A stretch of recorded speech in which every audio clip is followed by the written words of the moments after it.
नींबू नींबू है आम का है मीठा वाला। मीठा वाला। ये मुरब्बा ये आम हाँ इसका ना आमले का क्या रेट है? 80 रुपये का।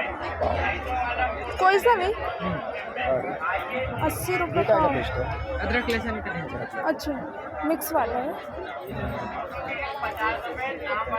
और ये उसका है क्या? लहसुन है, ये टेंटी है, मिर्च है अपने ये कौन सी टाइप है? टेंटी टेंटी खाता है, टेंटी है। हाँ। इसको टेस्ट करने को दो ना। ये वाला दिखाओगे थोड़ा सा दिखाओ। टेंटी है ना? हाँ लो। ये कौन सा है? कौन सा? अच्छा है।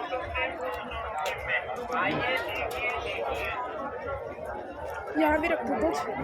ये ड्राई वाले 50 रुपए, नाम वाली गिरी 50 रुपए, 250 वाला फोटो फ्रेम 200 रुपए में। आइए देखिए